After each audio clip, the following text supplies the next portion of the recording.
Hello, and you are listening to Eco Justice Radio. We present environmental and climate stories from a social justice frame, featuring voices not necessarily heard on mainstream media. Eco Justice Radio acknowledges that we recorded this show on the traditional territory of the Tongva and all of their relatives in Los Angeles, California. Welcome, I'm Jack Eidt. On today's show, Unmasking Empire, Abby Martin on U.S. imperialism and climate change. Journalist and filmmaker Abby Martin speaks with Upstream Podcast about her upcoming documentary, Earth's Greatest Enemy, showing how U.S. empire, with its expansive war machine, is not only a primary contributor to climate change, but the central entity that imperils life itself on Earth. Abby Martin is a journalist, filmmaker, activist who hosts, directs, and writes the YouTube show The Empire Files, an independent documentary and interview series reporting on war and inequality from the heart of empire. She is director of the film Gaza Fights for Freedom and the upcoming documentary, as we said, Earth's Greatest Enemy. She also co-hosts Media Roots Radio.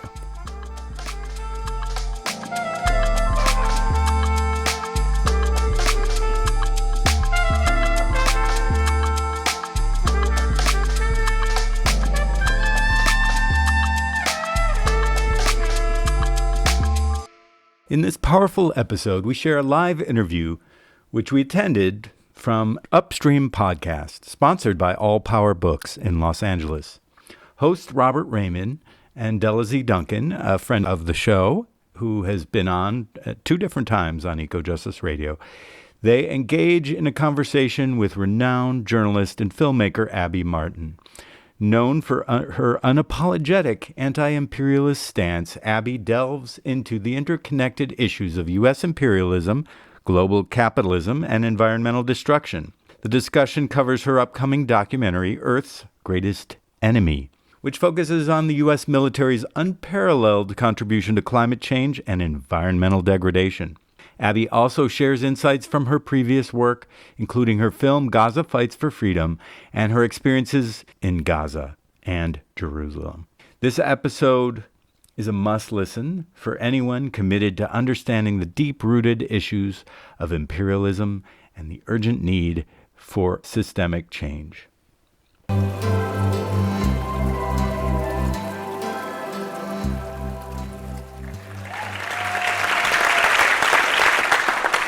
Hello, everybody.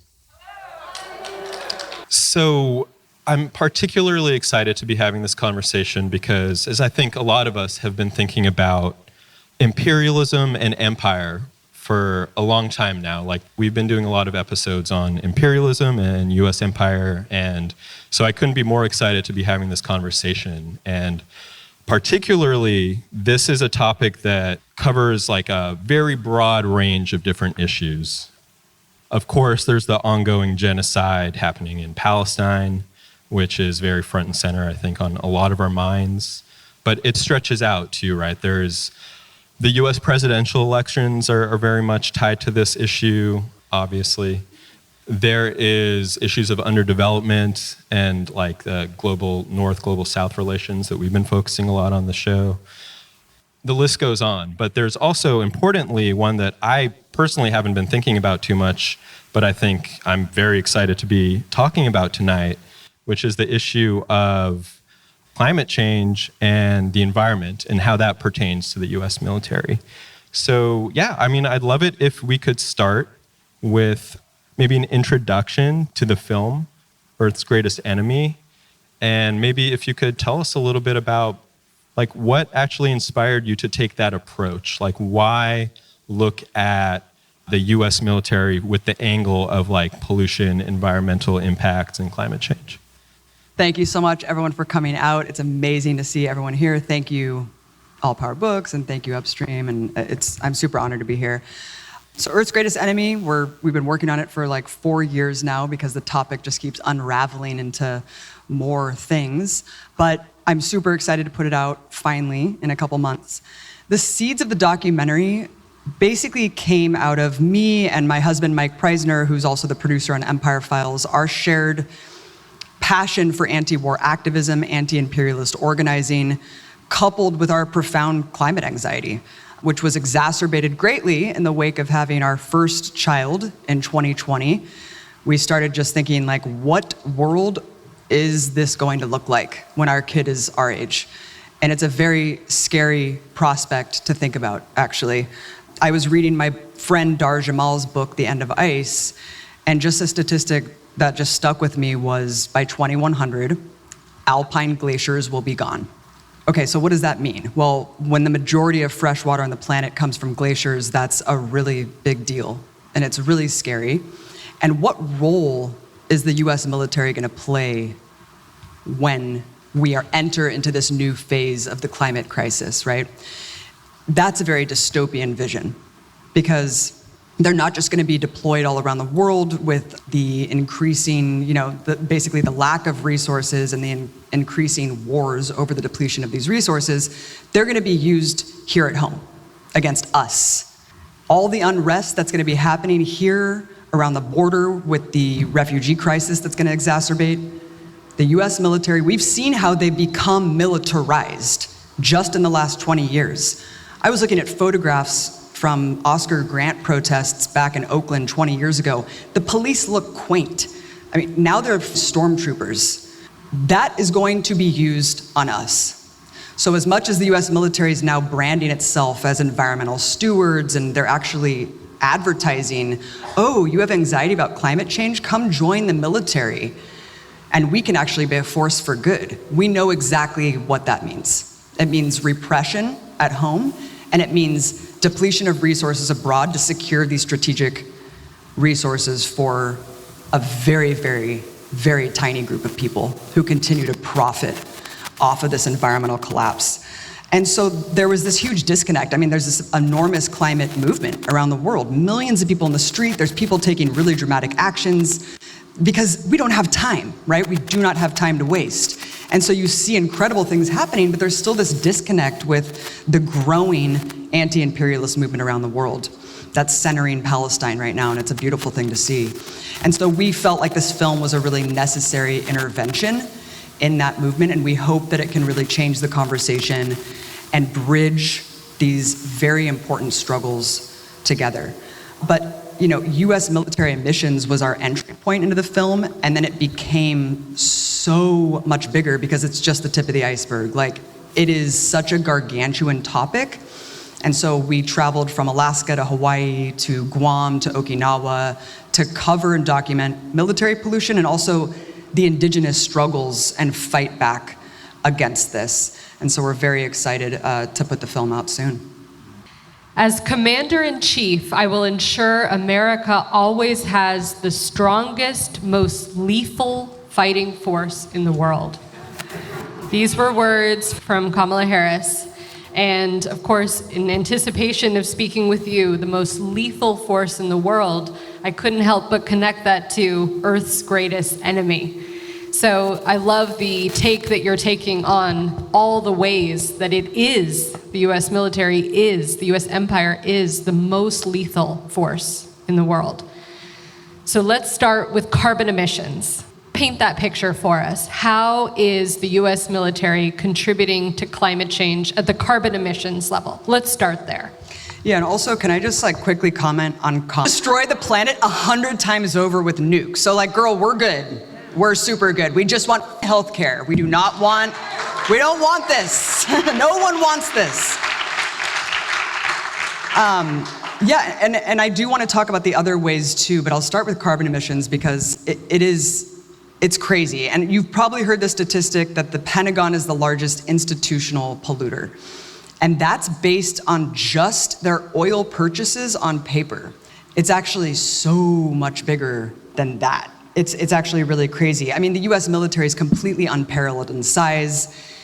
All of those oil purchases go to the ridiculous amount of aircraft, land vehicles, and naval power that we have.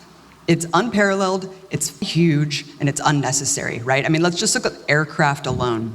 We have a bigger arsenal of aircraft than the next 7 countries combined. Outrageous. And when you just look, let's just paint a picture of just one of these aircrafts, because When you hear this, you think, oh, they're all just ready to be deployed in case there's something that happens. No. All of these vehicles, all of these aircraft are just pointlessly on missions to patrol land, air, sea, to maintain like mission readiness. So it's literally just pointlessly patrolling 24/7. We have like floating gas stations. There's actual planes that just refuel planes. Like no one else has this. But one B-52 bomber, which the US is flying around like 50 of these all the time, every day, to maintain mission readiness, that's one flight mission of a B-52 bomber is equivalent to the average American driving 100 years. I mean, that's it, right? Like, what else do you need to know? I mean, it's absolutely insane that this is what we're dealing with. But when you look at that and you're like, oh my God, there's this huge fleet, this huge arsenal, that's insane. And that's just like what's reported, right? The climate emissions make the Pentagon a bigger polluter than 140 countries. But then when you dig into the life cycle emissions, what is it taking in terms of emissions to produce all of these weapons, to ship all of these weapons, to extract all the rare earth minerals and maintain this massive global military empire? And then the number shoots up, way up. Then there's the unquantifiable emissions of what is all of this for? What are we using all of this equipment for? War. You can't quantify that. You can't quantify blowing up metropolises, decimating entire areas. Look at what they've done to Gaza. All of that green space, all of the carbon-intensive buildings, and then they're gonna give it to defense contractors and people like Halliburton and all of these rich billionaires and their corporations to rebuild these destroyed cities from war. So it truly becomes completely impossible to quantify. But here's the real fun part, is that the US military is exempt from all of the climate pledges, all of these international treaties that are touted as what's gonna save us, right? Everyone's getting together every year. All the global leaders get together and they pledge, we commit ourselves to net zero by 2050. All of this is completely meaningless because the very first annual conference that addressed all of this, the US lobbied to have its military exempt and all the other countries followed suit. And so none of this means anything if we're not talking about the totality of the problem. And that's terrifying. It is terrifying, and we're here to talk about it, and we're here to listen to it. And I know even sitting here, it's not easy to hear. So thank you for truth-telling, and thank you for all of us listening. So I know that you said that you pulled this thread around carbon emissions of the US military, and then it led to all these other ways that the US military, US empire is impacting our planet. So maybe share another example, maybe a more surprising example of what you found through your documentary. I mean, I think another obvious one to probably people in this room is just the fossil fuel infrastructure that's propped up and maintained by this global military empire. So it's like a self-fulfilling prophecy. You have 1,000 military bases. Basically, you have them to justify, oh, we need this access in the supply chains and the production routes to maintain and extract all of these resources and the trade routes. But then we need the oil to fuel our massive military empire. So it's just a cycle that continues and continues and continues. I think the toxic dumping, it seems obvious that, every base is basically a wasteland of toxic dumping. The military dumps forever chemicals here and abroad. 75% of all Superfund sites in the US, these are toxic sites that are declared like in immediate need of remediation. They need to be cleaned up now. 75% of those in the US are current or former military installations. Abroad, just imagine the lack of regulation. Imagine the lack of environmental oversight, all of the bases abroad. So every base quite literally is not just a toxic dumping ground, but also a testing ground for the indigenous communities. There's cancer clusters, there's just wastelands. There's the toxic fallout from war. I mean, from Vietnam to Iraq, warfare renders places uninhabitable for generations. And I'm not just talking about depleted uranium. Bullets, actually, small munitions that has the biggest impact. We talked to leading toxicologists who are studying the fallout from the Iraq War. There's nowhere safe in Iraq. Not one place in Iraq is safe to live. That's from bullets. And there's nowhere that the US military is training or conducting warfare that doesn't use munitions. There's still dead zones from wars 100 years ago in Europe. I mean, that's insane, right? There's habitat destruction. I mean, this is insane too. Wherever the US builds a base, like for example in Okinawa, there's already 32 bases in a place the size of Rhode Island. They're building another one in a very pristine bay called the Ora Bay. There's an endangered blue coral reef. There's this beautiful dugong mammal that's like the prize of, this incredible, cherished mammal by the Okinawan people. They're building this base, they're landfilling a mountain, they're blowing it up, and they're just pouring dirt into this bay, covering, and no one wants this. Like, who asked for this, right? The Okinawan people have been fighting militantly for 20 years, but it's a runaway train. It literally is a runaway train. I mean, like, the military-industrial complex is just a cash cow, and they've been building this thing for 25 years. Nuclear waste is another one that I think, because it's kind of in the backdrop, people have forgotten that there's entire places in the US that are just uninhabitable because of our nuclear weapons production. Navajo land, I mean, all of the plutonium poisoning. And guess what? We need new ones. We need next generation nukes because our nuclear arsenal isn't good enough. We can destroy the entire planet several times over, but we need bigger and better. So they're developing next gen nukes, and what does that mean? It means digging new plutonium pits, 18, I think, every year.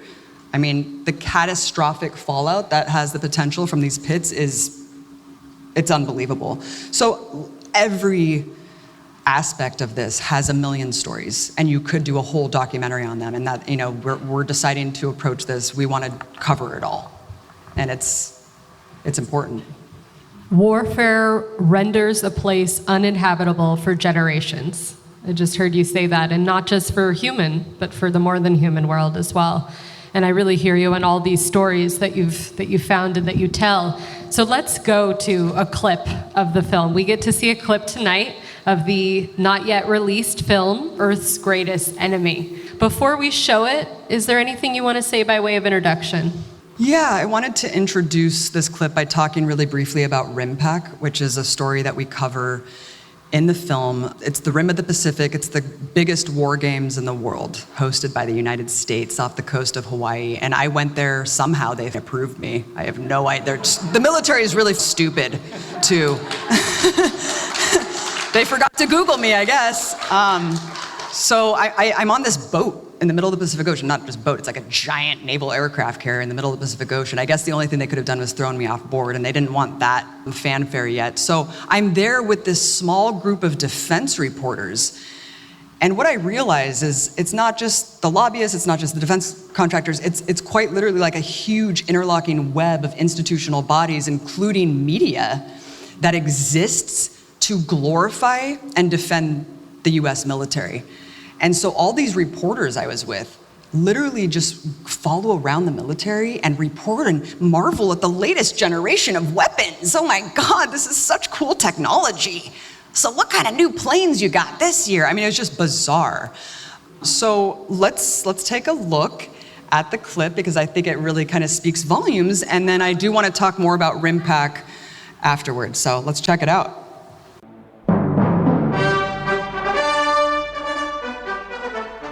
I'm here at the Airspace and Cyber Conference in Washington, D.C. It's one of the many events that takes place here every year in the nation's capital, where the top brass of the military gets together with weapons contractors to strengthen their relationship and, of course, do some shopping. It's a mass gathering of the military-industrial complex that most Americans never get to see, even though they're paying for it. All right, let's walk to the expo hall.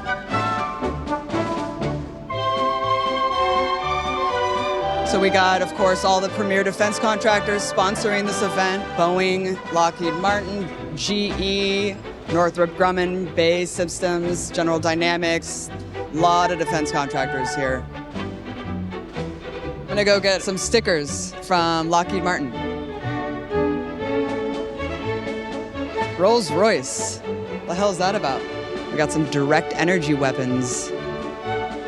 I didn't know Rolls Royce did lasers. News to me. That's where all our money's going. All right, go ahead and fire a missile here. So here we Whoa. go. There's one, and then there's the other guy. Let's see if we got the kill. We did, so victory roll. There you go. Wow, that was crazy. How much is one of those run? You know, they're going to be somewhere around $80 million. I can get you the family rate if you're interested. It sounds like a very interesting piece. Yeah. Documentary Yeah. on climate change and Yes. the impact that defense industry is having on it. Yes.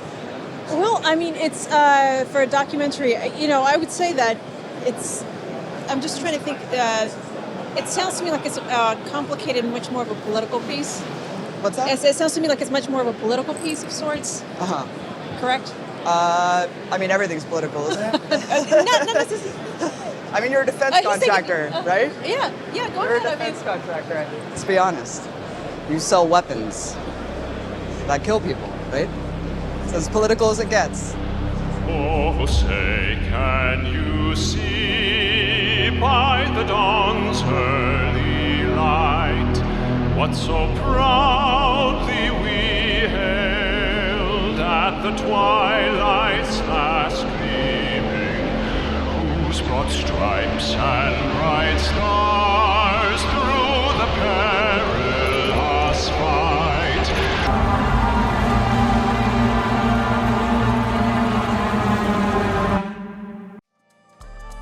You are listening to Eco Justice Radio, a public-supported media outlet.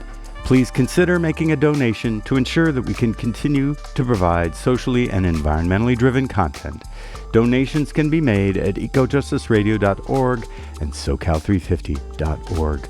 For an extended version of this interview, as well as other benefits, we encourage you to become a member of our Patreon at patreon.com/ecojusticeradio. Today you're listening to Unmasking Empire, Abby Martin, on U.S. imperialism and climate change. I'm your host, Jack Eidt, and we share an interview with journalist and filmmaker Abby Martin by the Upstream podcast about her upcoming documentary, Earth's Greatest Enemy. Another question. We have time for one more. Is that okay? Wait a minute. Wait, I want a woman. A woman.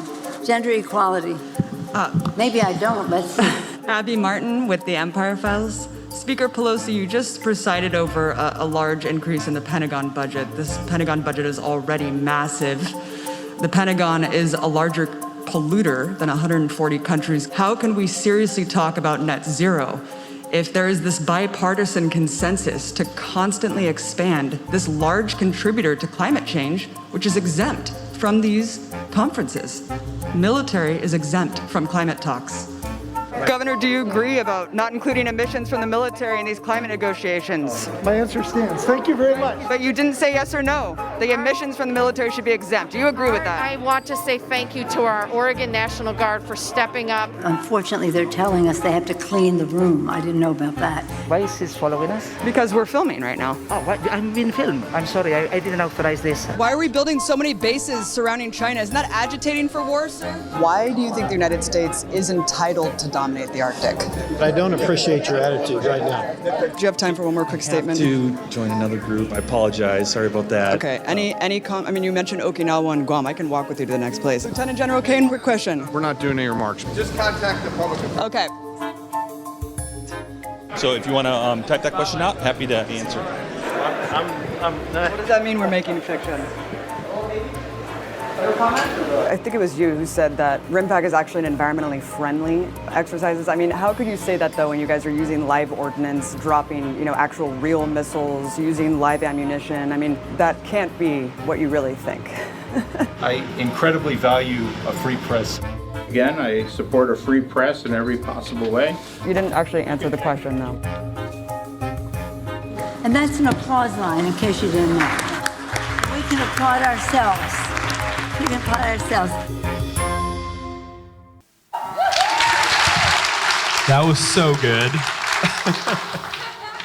Like, I just first I want to like kudos to the production on that. Like, really well done. Bombs bursting in air. And like, I was getting a lot of vibes that like this could have also been something at the DNC in this last week. Like, very similar vibe, especially when like Nancy Pelosi was like awkwardly like shuffling with her scarf when you asked her the question. That was so good. Yeah, no, thank you for that. That's amazing. And do you want to say anything about that? Like, you said you wanted to follow up with RIMPAC. I don't know if you also want to like share a little bit about what it was like to be in those spaces, because yeah, it sucked. Yeah. It was really weird. I mean, like, it just shows the absurdity of all of this and how literally, I mean, no one at this defense contractor conference was there to ask hard questions. And that's why they were all just so like, what? Like, everyone was running away, and then they're like, oh, no, I value a free press. You should basically be grateful that I'm allowing you to ask me questions even though we're not answering them. I mean, they said that to me over and over and over again at RIMPAC too. They were just like, thank you, we value a free press. It was like very weird and dystopian. But yeah, I mean, like the part where the people are just like staring at the camera. I mean, I was going for like, I don't know if anyone's seen like Samsara or Baraka vibes, but like, I just would go up to these guys and I'd be like, hi, I work for like a local paper, and can I just like take a picture of you with this bomb next to you? And they're just like filming them for 10 seconds, and they're just like, ah. It's just so creepy, honestly. But yeah, RIMPAC was a similar vibe, because you realize that no one's there to actually hold these people accountable, to ask real questions about what impact the war games are having on the world's oceans. And it's really, really nuts, actually, because no one really talks about that. And I want to just quickly talk about the response from some of these generals and admirals and stuff that I was confronting on the ship. Their whole language is like, we're environmental stewards, like I mentioned. We actually protect the environment. And this is because they were sued by several environmental organizations about 10 years ago because of the use of high-frequency sonar. And they use this on like 70% of the world's oceans. People may know that sonar like completely turns the world of marine mammals into a grinding hell. It disrupts everything: breeding, eating, navigation. These mammals depend on this for all of those things. To them, it's not training, it's fucking war, 24/7 in the ocean. And every time that the Navy has these war game exercises out in the ocean, which they're doing this across the majority of the world's oceans, every time there's mass whale beachings. Every time. The eardrums just blow out. And so they were sued. And so what they did was they now incorporate this language, right? It's just the same way that the Democratic Party co-ops the language and the rhetoric of environmentalism and our struggles and then uses it for marketing and propaganda. And that's exactly what they've done. Now, they deal with this by having an 18-year-old whale scout on the boat. And if they don't see a dolphin fin or a whale spout, well then full steam ahead, turn on the sonar. I mean, it's cartoonishly absurd that that's the way that they're mitigating, preventing disruption to these crucial habitats. I mean, this is like crucial to staving off the worst impacts of climate change, because marine mammals absorb, I mean, they provide so much oxygen, they're breathing the lungs into a lot of the life in the ocean. So here's where it gets really infuriating, is that NOAA, which is the administration of the government that actually renders a lot of these mammals endangered species, they're the same ones that actually give the permits every year to the Navy for their takes. They call every mammal that they injure, harass, or kill a take. And in these permits, we looked through all the documents and we added up all the numbers, and it took a couple times because I couldn't believe my eyes of how many takes the Navy is allowed. Millions every year. Millions of dolphins, whale. I didn't even know there was millions of dolphins. That's how many mammals they're harming in the ocean. That's what our government grants them to do. And so to be gaslit, no, we're stewards of the environment. We protect the environment. Oh, but every year we ask for more takes. So it's honestly one of the most upsetting parts of doing this research, because I didn't know this, and I'm so mad. So yeah, It's just absolutely insane. And this whole just experience, just the fact that there's no other reporters doing that. Like, why? Why is there no accountability? Why is no one confronting these people about this? This is crazy. Do you think they're going to let you back ever? No, it's wild to think about that. And that's just like marine mammals, right? That's just like one aspect of the whole project. So I've been thinking a lot about how this, like the US military and this aspect of empire is, it's really like kind of like the violent political layer that exists above this foundation of like zooming out and thinking about what this is all actually about, right? Like this isn't about spreading democracy or taking out bad guys in like in different countries. This is about capital accumulation, right? This is about ensuring that there is a free flow of resources and cheap labor from the global south to the global north, that there's a free market basically where all the different corporations and firms and countries can do whatever they want. So yeah, I'm wondering if you could talk a little bit about that aspect of it too, and the underlying foundation of everything, which is capital accumulation. And particularly, we've been talking a little bit about the violent sort of like military layer of that. But then also there's this flip side too of like, this is a business, right? Like we've alluded to this, and the firms and the clips and all the weapons contractors, like they're making a lot of money off of this. Like this is a business and it's a thriving business. I think I saw a tweet the other day that was like, someone was asking like, who was that line that Kamala Harris was like, we have the most lethal military on earth or whatever. They're like, who was that for? And then there was like a graph in the quote tweet of Lockheed Martin stocks going up, right? Like that's who the line was for, So I'm wondering if you can talk a little bit about that aspect of it too. Yeah, and I saw that graph. It's like really high. It's like this, and then it goes probably because of the war in Gaza, the genocide that Lockheed Martin is just bankrolling and cashing in on. I mean, I think oil is the perfect entry point to understanding how the US military is basically the enforcer and protector of global capitalism. Because look at the Middle East, look at the Persian Gulf. Why does the US have bases there? What was Iraq? I mean, that's like a trope we all know and have learned for the last 20 years. The war was quite clearly about oil. Why is the US in Syria, admittedly protecting the oil fields? Why is the corporate media and US political establishment obsessed with demonizing Venezuela? They have the largest oil reserves in the world. But then you extrapolate that out. Oh, and also just propping up oil-rich dictatorships, undermining leftist governments to basically that don't acquiesce their natural resources and want to nationalize them.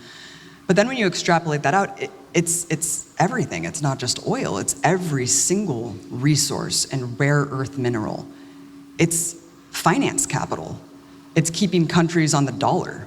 It's upholding all of these institutional bodies from the World Bank to the IMF to these arbitration courts to keep the developing world underdeveloped at the expense of them to just line the pockets of the very, very few.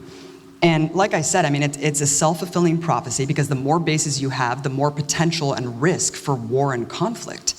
And then you justify those bases because you need the access to our strategic interests, right? As one general told me at the conference, well, we need to secure access.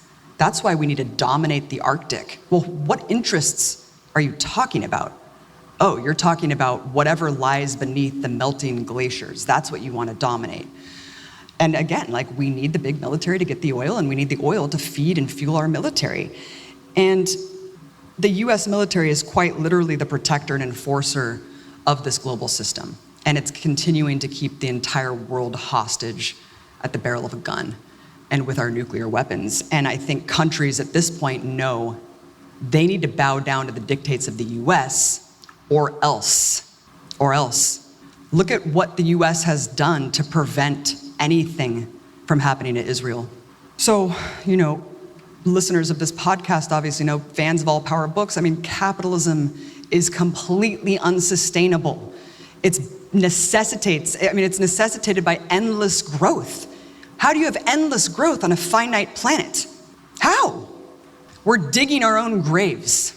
And these people, the very, very few at the very top, are the ones benefiting at the expense of not just humanity, not just the billions of people on the planet left to suffer and die in the wake of their profits, but the planet itself is completely imperiled by the system. You cannot have a global military empire and a habitable planet. There's no way that that ever makes sense. And there's no greening our way out of this, Elizabeth Warren. You can't green a global military empire. You can't slap a solar panel on the 1,000 bases and call it a day. When you have an arsenal of aircraft and tanks and floating gas stations.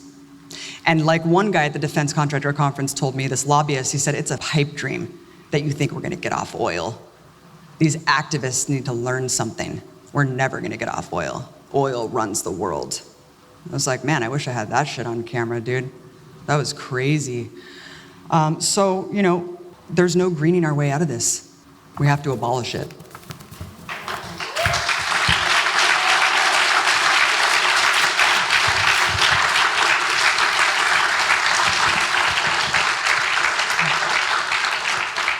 Economic growth is the rate at which the capitalist economy is cannibalizing the natural world. That's a quote from Jason Hickel, and I'm really hearing both of you go upstream from the challenges of our time to the root causes. So US hegemony, imperialism, capitalism, and the answer, the antidote to abolish it, to break the chains of empire, right? And to turn towards what's more solidaristic, regenerative, and sustainable. And I know that many of us cannot talk about US empire and US militarism without our minds and our hearts going to Gaza. And I want to turn now to Gaza and what's happening there, and particularly go into your longstanding relationship. So your work, particularly Gaza Fights for Freedom, was before October 7th. So I know that, and other work that you've done has been longstanding. And so I'd love for you to tell us, what has that relationship been like? And what did those moments, those interviews, that documentary in particular, how did that help inform how you're viewing, how you're feeling into what is happening now? Yeah, when we made Gaza Fights for Freedom, it was because my colleagues in Gaza had requested it, because we all know how the media covers this. And at the time, I felt like it was one of the craziest things that Israel had ever done. Yes, they've done a lot of crazy shit, but up until that point, I mean, the methodical slaughter from Israeli snipers perched behind sand dunes for months, executing one by one children, medics, journalists, marked press, disabled people, slaughtering civilians for fun. These Palestinians were going out every week for months and months and months with bared chests, peacefully, even though we know they have the right to armed resistance, codified by international law. No, they were doing what liberals had asked them to do for years. Where's the Palestinian Gandhi? Why don't they protest peacefully? Well, this is what happens when they protest peacefully. They're killed in mass, just the same. And so my Palestinian friends there said, please, we want Americans to understand that we don't want to die, that we love life just the same as they do, that we love our children, that we want our children to live and to love, and we want to show not only what they're doing to us, but we want to show the joy that we feel. We want to show them that we're just like them. And, to hear that as an American, it's like, how sick the dehumanization and devaluation of Palestinian life. I'm sorry, it's just so hard. And so we did the documentary, and I thought, maybe if we show the UN and the representation of the UN in documenting these war crimes, maybe then people would understand. But of course, we saw what happened. We saw what the media did to paint all of these people as human shields for Hamas. And so we decided to make an unapologetically pro-Palestinian film and depict the Palestinians the way that they want to be depicted, because there's no shortage of films about Palestine, right? In fact, when we made the film, there was 2 films about Gaza coming out that year. But all they do, in order to mainstream and distribute these films and to get in the film festival circuit and to really get that fanfare, they have to show the colonizers' side. What do the murderers say about why they're murdering kids? What do the colonizers say about why they're ethnically cleansing Gaza? Let's give them the platform to lie and to propagandize us, and way more weight to them. And then they always show Palestinians as, you know, in the dark, in the shadows, this evil death cult. It's absolutely atrocious and disgusting. And when we did that film, 220 Palestinians were killed during the Great March of Return.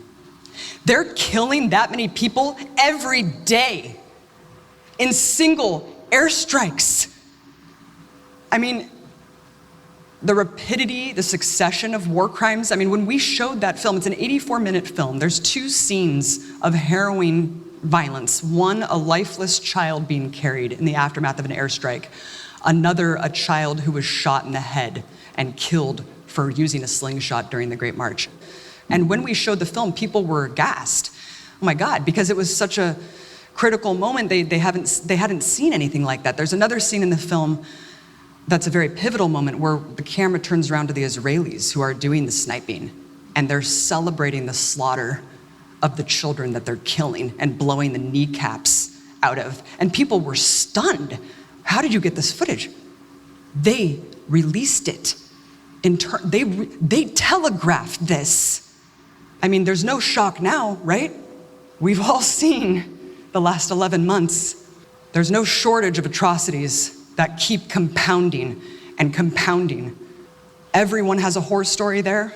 My friends and colleagues who worked on that film, Ahmed Artema, the great organizer, the Great March of Return organizer, house was targeted in a strike and his child was killed.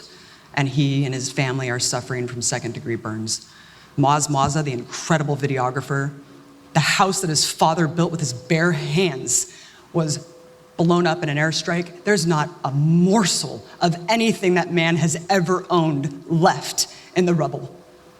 They killed 2 of his brothers and he couldn't retrieve their bodies for 6 weeks because of Israeli snipers that would target anyone who tried to dig through the rubble. And so he couldn't get his brothers' bodies for 6 weeks. And these are just the people that I know. My other friend who was the field producer, his wife was pregnant during this with no water. And so I felt so sick, all I could do was just put a GoFundMe out, as we do. And they got out and went to Egypt. But my God, I think the biggest revelation today is just Israel is a Nazi state. And we have all seen the true face of Israeli society, of the soldiers, and this is where impunity leads. This is where total impunity leads.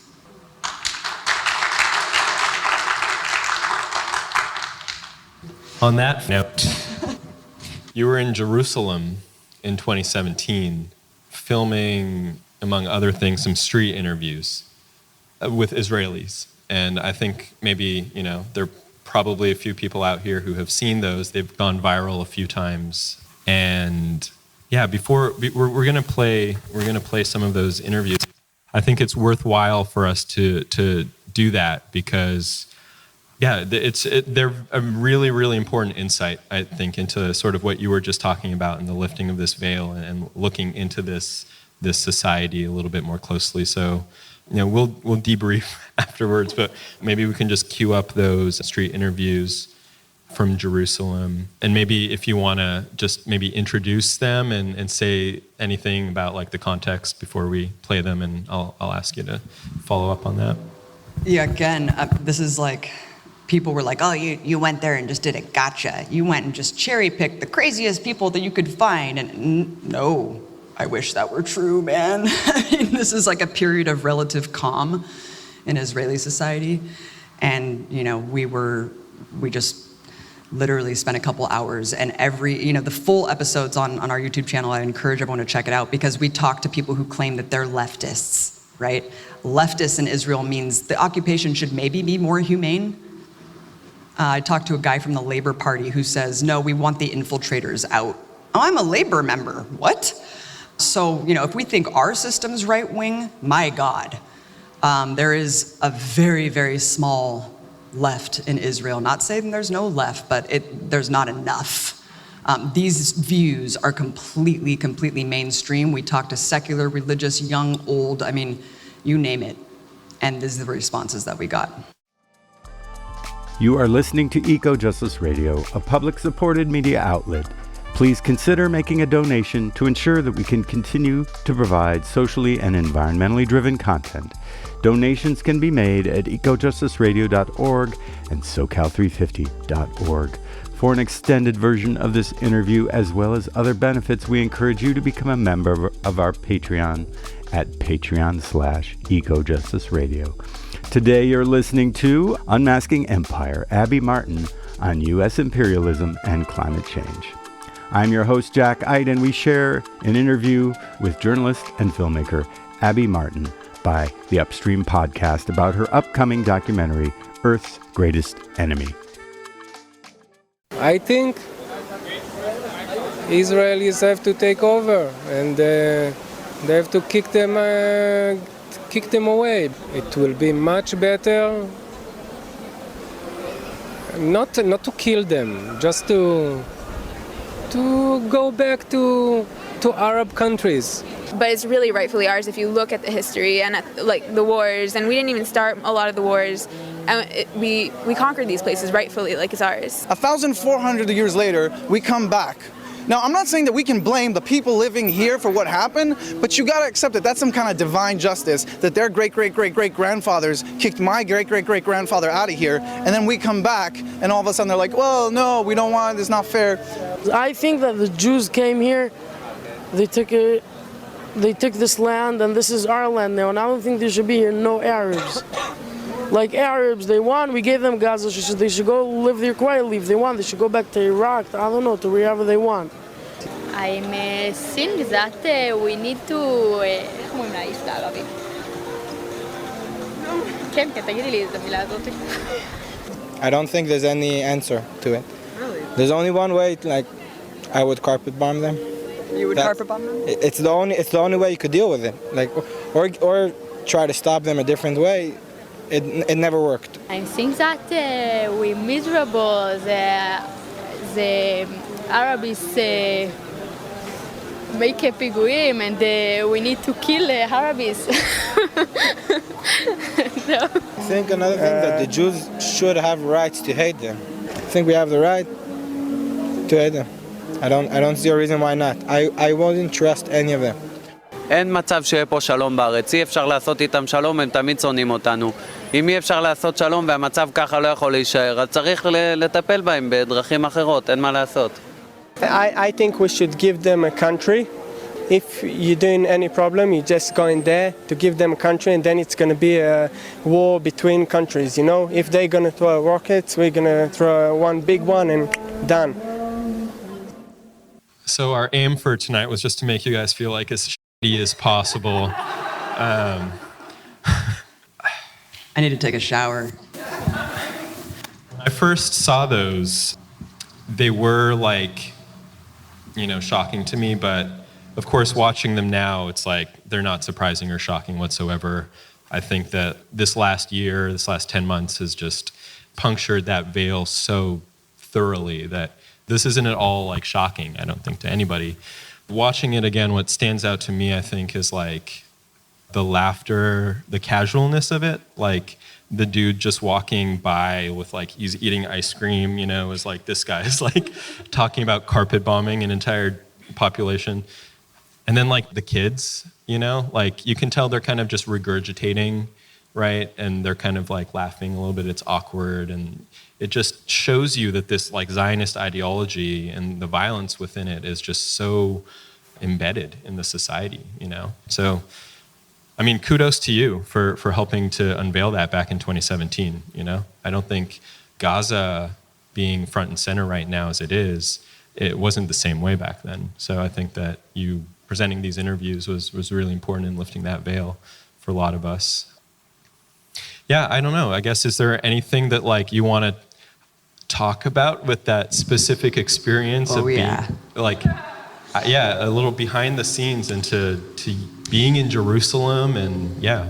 I mean, this is why you don't see Israelis platformed by the Western media, right? When's the last time you saw Israelis speaking for themselves? They have pre-approved government spokespeople that they go out to placate Western audiences that subsidize this atrocious apartheid state, this maniac state. We were in Palestine for a month. I talked to hundreds of Palestinians who were under direct settler violence. Their homes were firebombed. Their families were threatened daily. I never heard anyone say anything remotely similar to that. They want to tell us this is what Palestinians think. No, it's actually what Israelis think. And we were there for so long, we were in Palestine for so long, literally, I mean, I was so repulsed after talking to these people. I remember we all just went home completely silent, and I felt so disgusting. I mean, look, America's racist as and there's horrible conservative pockets of bigotry. But even if you go to those places, you're not gonna find a mainstreaming of a belief system of people willing to espouse genocidal beliefs on camera. They're still cool people, right? In these places. Not in Israel. Everyone sucks. Everyone's like that. And a lot of the people that we didn't talk to on camera are the same exact way. And so I didn't want to editorialize this. I think Israelis can speak for themselves, but now I'm not ashamed or afraid to talk about what the actual experience was. It was horrifying. It was like being in Berlin in 1930. And I think until then, I did not know. I truly did not understand until I saw for myself, because we're not exposed to this. You don't want to believe it's this far gone. You want to believe that there's hope within Israeli society. You want to believe that there's a left contingent.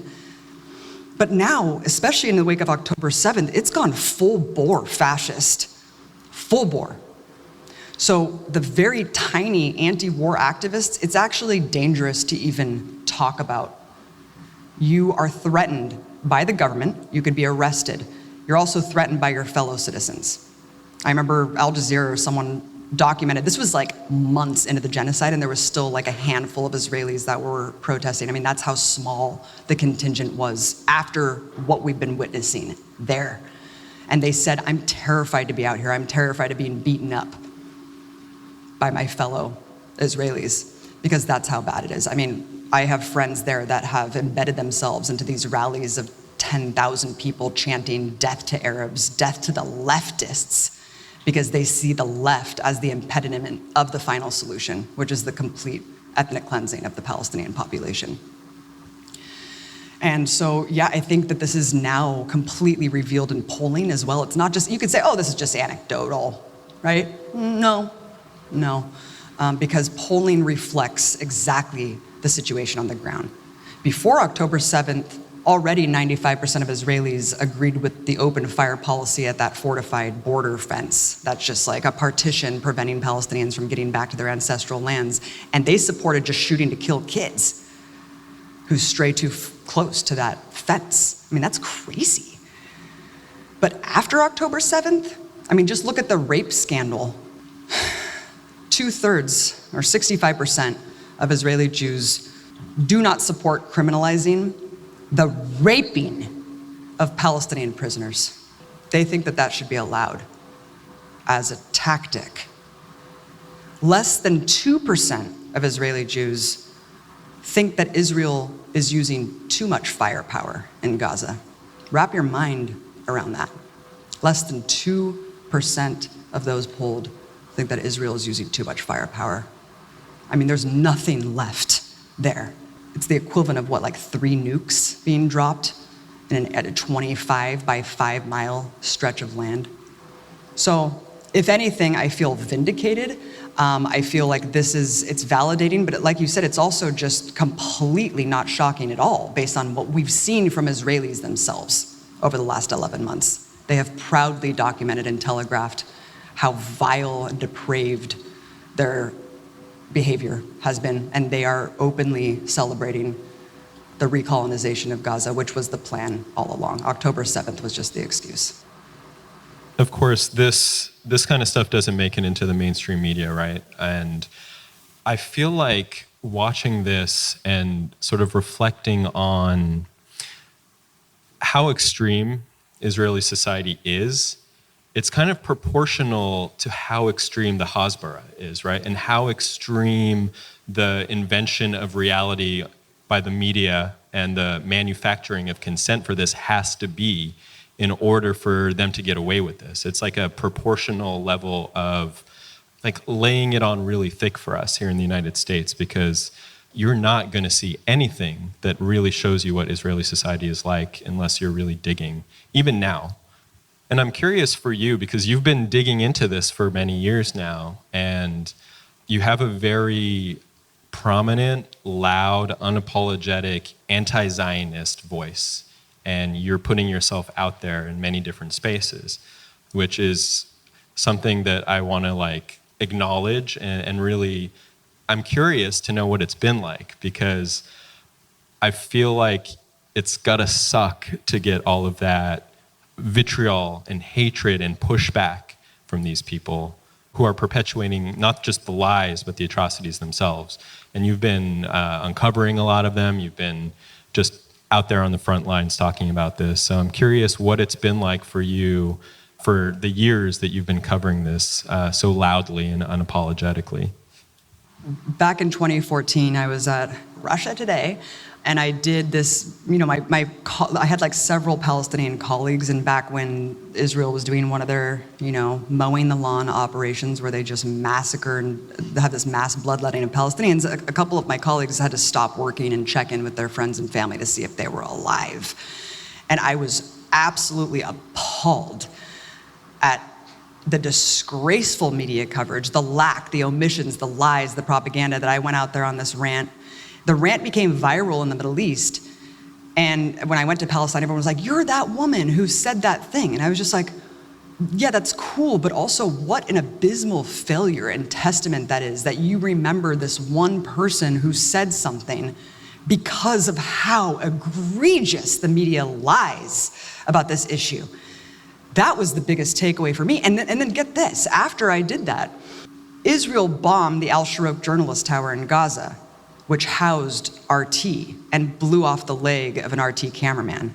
And so when my boss at the time wrote like a sternly worded letter to Israeli authorities, "Why did you bomb a journalist tower?" They said, "Well, RT has taken a side."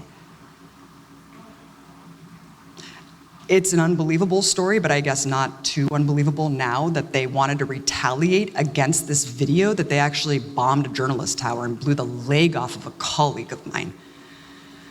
At the time, I was out there kind of unapologetically comparing Israel to Nazi Germany because of just the nature of having a concentration camp and the irony of it all.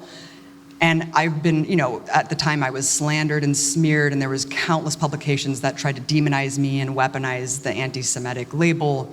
I went on Joe Rogan's show several times to talk about this. He got hundreds and hundreds of campaigns against him to lobby to never platform me again.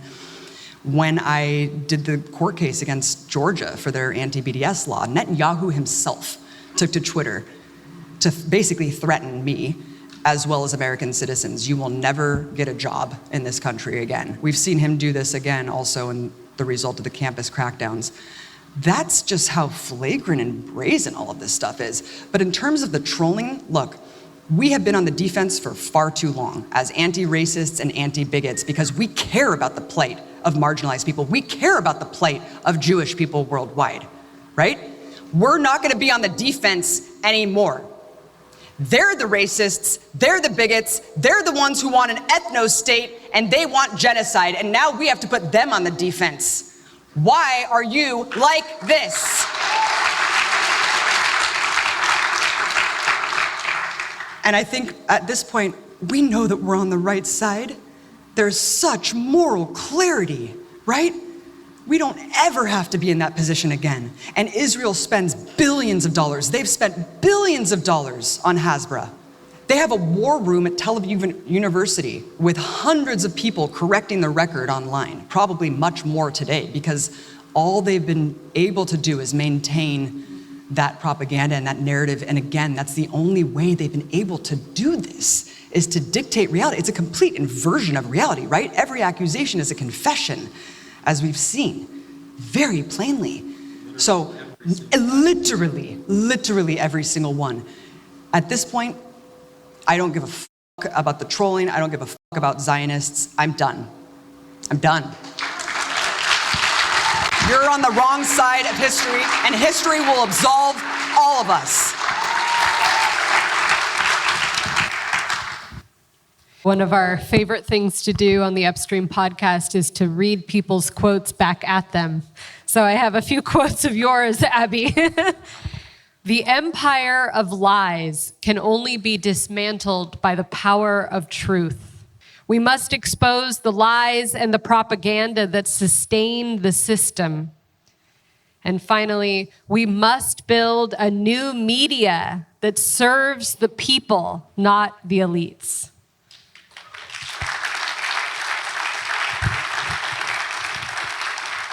So I find it really beautiful that we are here invited by a radical Marxist bookstore, All Power Books.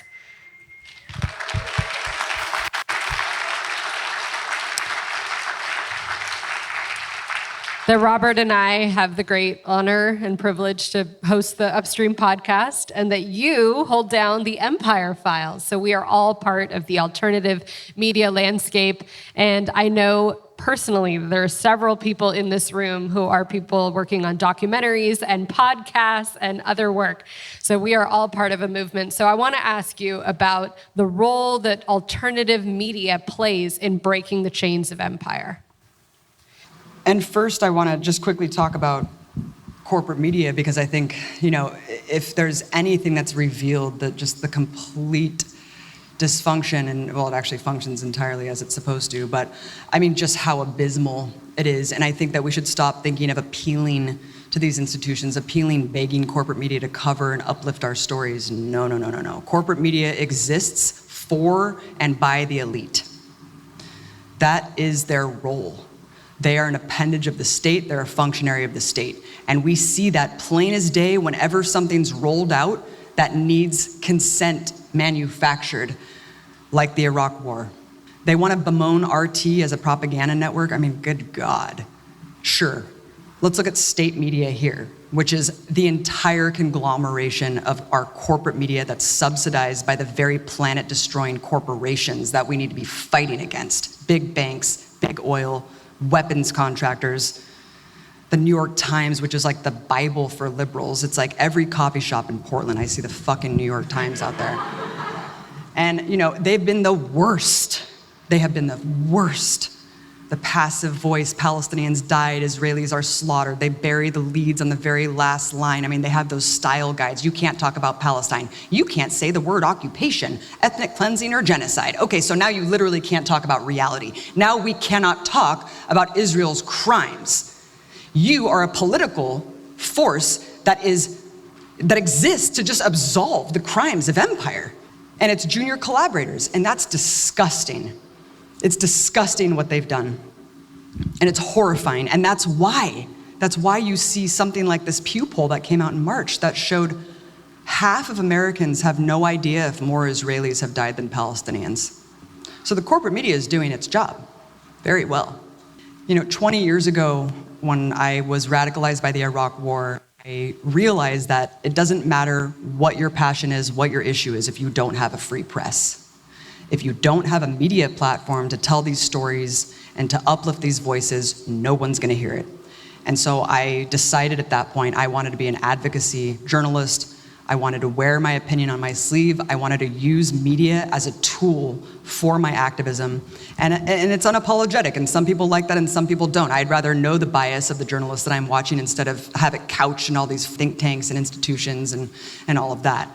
And so at that time, I started Media Roots and then became a citizen journalist in my own community. And I strongly encourage anyone who wants to tell these stories, anyone who has a passion to cover these issues in the way that we know they should be covered. The difference today is that you don't have to go and take courses to learn Final Cut and buy an expensive camera and do all that. You have the tool right here, right on your cell phone. Everyone can take 4K video HD. Everyone can have these apps that they can edit themselves, they can upload. That's incredible, right? We can't get sidetracked by this kind of rat race of the algorithm, and we can't get sucked into the kind of the over sensationalist drivel that I think a lot of people do get sucked into. You know, TikTokers and Instagram influencers and all that shit. Like, yeah, some people are doing great work on that field, but not a lot. And I think if you're interested in getting into this space, there are plenty of anti-imperialist, grassroots, incredible research organizations like Project Censored, which mentored me, like Breakthrough News. I mean, these are all available for all of us to contribute, to do research for. And honestly, it just takes getting yourself out there, putting yourself out there in your community and telling the stories of what's happening around you. And naturally, I think those collaborations and those relationships and those skills will continue to build. And I'm so happy to be here with revolutionary alternative media that I admire and respect, because the more that we build this family and community, the more that we can mobilize the resistance. So we must speak about election and what's going on right now. And particularly, I'd love to hear from you, how can we see the upcoming US election in terms of breaking the chains of empire? How are you seeing it? How are you making sense of it? And what could it look like to break the chains of empire in this cycle? You guys excited for the election? I am. It's so fun to practice our democracy in the empire. Very fun times. But you know what? This election is important, not for the reasons that they tell us, but it's important for our movements because it reveals so much about the ability and the need to break the chains of empire. We were at the precipice of something really powerful at the end of the Bush administration. They ushered in Obama to placate and hypnotize and put everyone back to sleep. I mean, there is no comparison even to Kamala Harris. There's not even the veneer or the sheen of progressivism at all. She's abandoned every pretense of progressivism. All of the coattailing on Bernie's policies that energized a lot of young people in this country, Medicare for all, ban on fracking, federal jobs guarantee, all of that's out the window. She doesn't give a about even pretending to be progressive. It's all identity politics, it's all vibes, it's all brat summer. That's what we're entering into. It's quite disturbing, actually. It's revealed so much. It's really just the continuation of Biden's right-wing reign, right? But with kind of memes behind it. And look at the uncommitted movement. Look at the uncommitted movement. These people begged for breadcrumbs at the DNC. All they wanted was a 5-minute speech from a Palestinian to encourage Palestinians to vote for Kamala Harris. They couldn't even give them that. That's how much they hate us. That's how much contempt they have for the left. It defies logic if you're looking at electability. Why would they do that? Why would they do that? That would help her in these swing states. That would help solidify her victory. Because the job of a president is not really about winning elections. This is about a managerial role of maintaining US imperialism and global capitalism. And they're the president of that. And Israel's part and parcel with that. I mean, look at the logic-defying mess that Israel's bringing the world into, this regional war. No one wants this. But at the end of the day, the US can wash its hands and be like, oh, we didn't start it, but we're sure in it now. And at the end of the day, it's gonna serve us well. Because all of Israel's enemies are the US enemies, Iran, Syria, Lebanon, all of these countries that are right next to Israel, the US wants to crush. And Israel's the perfect military garrison and attack dog to not only secure our resources in that region, but also to do this kind of belligerent stuff. And so, seeing Kamala's speech and seeing the DNC platform, I think, has been a very revealing moment, because I think there was a lot of reading the tea leaves with Walz and Kamala, and people really want something to hold on to because of how disenfranchised leftists are, especially in the wake of Bernie, and it's kind of rudderless, like people don't really know where to invest their energy. And we're browbeaten. I mean, electoralism is like, it's just 24/7. It's such a charade. And so looking at the platform that they've adopted and Kamala's speech, I mean, there is no pretense whatsoever of where they stand, right? Militarization, abandoning the Iran nuclear deal, abandoning Cuban normalization, harsh immigration policy, platforming border patrol agents, police officers, Leon Panetta. Bill Kristol, neocon architect of the Iraq War, took to Twitter and he was like, "Mountain, this is my kind of DNC." Leon Panetta quoting Ronald Reagan. And it's like, do you need anything more than that? So I think the whole failure of the uncommitted movement reveals everything we need to know, and reveals the fact that we should not invest one iota of our political activism or energy into electoralism. Not 1 second. None.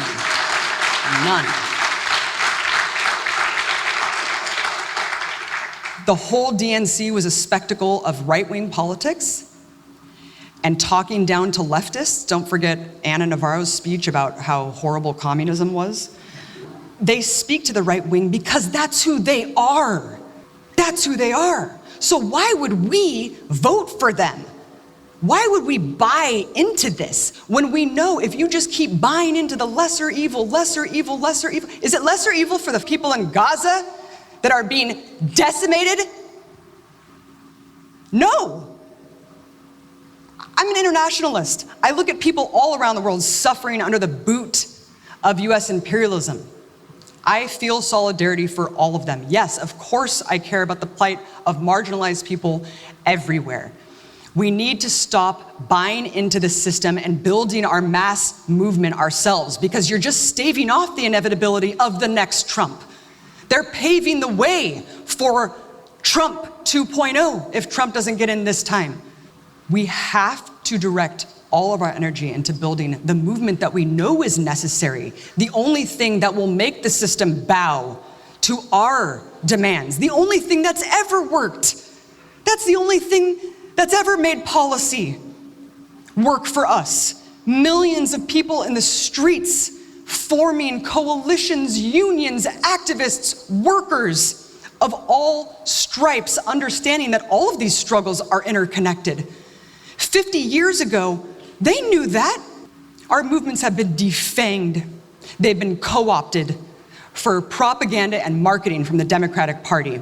And we're taking 50 years later to catch up from what activists and anti-war organizers knew 50 years ago.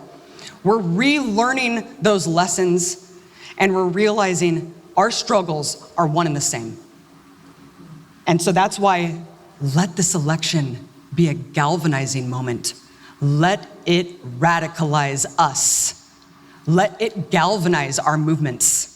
Let it reveal the system for what it truly is and who it truly works for. And I think just going back to your last response before this one too, where you were talking about how like you're done being on the defensive and responding to the trolls and all that kind of stuff. Like, I think one of the most like heartening aspects of when you were looking just specifically at the realm of electoralism is that reality and the truth is on our side.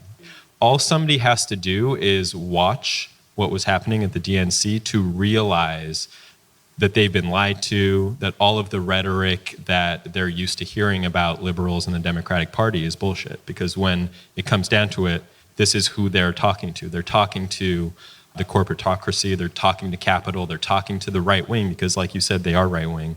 So for me, it brings me a lot of like hope, I guess, in these dark times to think about our work is not as difficult as it could be, because the truth is on our side, and it really is just a matter of letting people know that there are alternatives and like helping people to kind of become conscious of that. And So I guess my last question for you, and we've been talking about this on and off throughout the night, but maybe just to sort of like distill it here in one final question, this topic of empire and imperialism, it's obviously your central focus with your documentaries and the Empire Files. Why did you choose to focus, or maybe you didn't choose to, but if you did, why did you choose to focus on the US empire and imperialism as sort of one of the main driving components of your work? And also importantly, why is it important for us here in the United States in our left movements to really center discussions and analysis of empire and to really incorporate a very unapologetically anti-imperialist analysis in our movements? I think that this is, even like last year when I would talk about my show, people would be like, empire? Like, what is that, Star Wars? Like, what do you mean the US is not? It's like, it's just this bizarre detachment from what our country does and how it's looked at from the rest of the world. Ask anyone in any other country, what's the greatest threat to the planet? They'll all be like, yeah, the United States, yeah. And Americans are just so blissfully unaware because that's how well the propaganda works, right? When you think you're the freest country, when you think you have the freest press, you're not being propagandized to.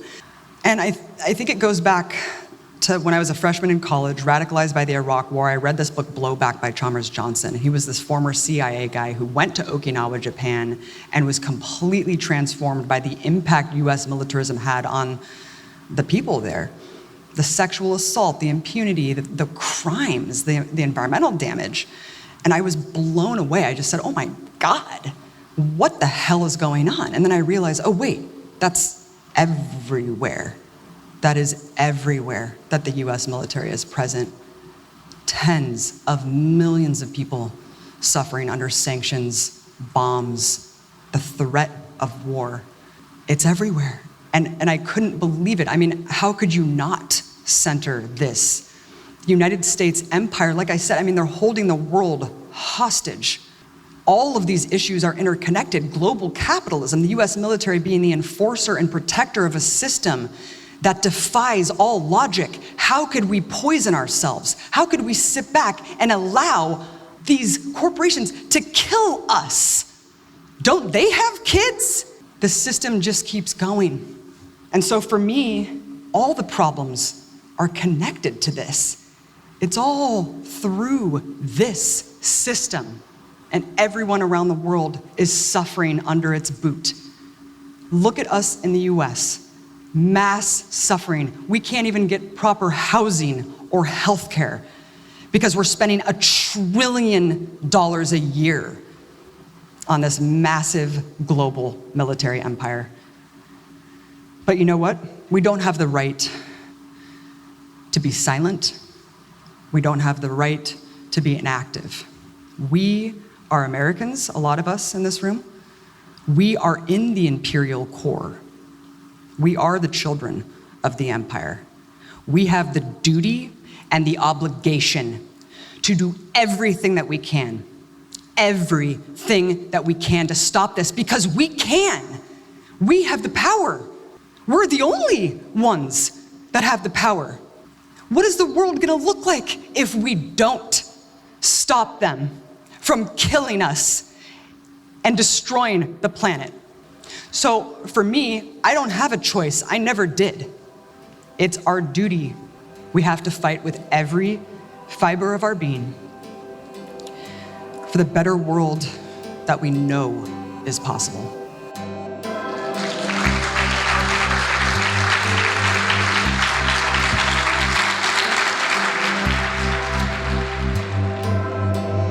You've been listening to a live Upstream conversation with Abby Martin, journalist, filmmaker, activist, founder of the Empire Files, and director of the films Gaza Fights for Freedom and the upcoming film Earth's Greatest Enemy, which is in its final stages of production. Abby and her team are still raising funds for this film, so please, if you can, chip in at earthsgreatestenemy.com. We'll put a link in the show notes. And thank you so much to the all-volunteer team at All Power Books for putting this event on. All Power Books is so much more than a bookstore. It's a community-supported, radical space in the West Adams neighborhood of Los Angeles. They do so many things that it is really hard to keep track of. They have a free store, a free clinic that serves 10 different locations all over Los Angeles. They have a free grocery distro, workshops, events, karaoke nights, reading groups. The list goes on. Please support them if you can. They are the real deal and they could always use more support, whether through donations or volunteer labor. You can find out more at allpowerbooks.org. And thank you as well to the Church of Christ and Pastor Raymond for allowing us to use their beautiful space for our event. And thank you to People Struggle, Black Men Build, and to all of the volunteers and organizations that helped make this event possible. Please check the show notes for links to any of the resources mentioned in this episode. Thank you to Gage from All Power Books for the cover art, and Upstream music was composed by me, Robbie. Thank you, and see you next time.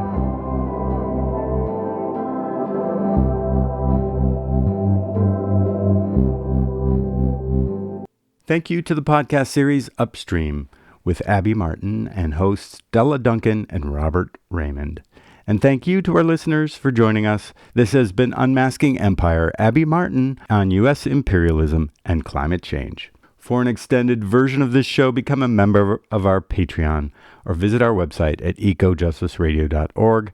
Please connect with us on social media at Ecojustice Radio, SoCal350, and Wilder Utopia. If you like what you've heard and you want others to be informed, subscribe, share the episodes, and help us continue our efforts by joining our Patreon or making a tax-deductible donation to the show.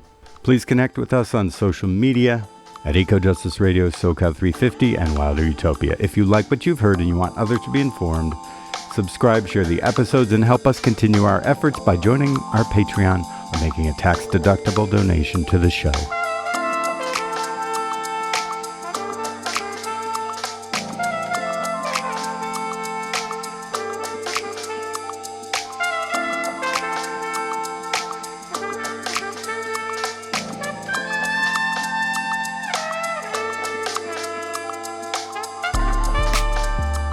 A project of SoCal 350, the show can be found on KPFK, KPFT, all major podcast apps, and at ecojusticeradio.org. Executive producer and host, myself, Jack Eidt. Co-host Carrie Kim, and engineer and original music by Blake Quake Beats. And until next time, remember, the power is yours.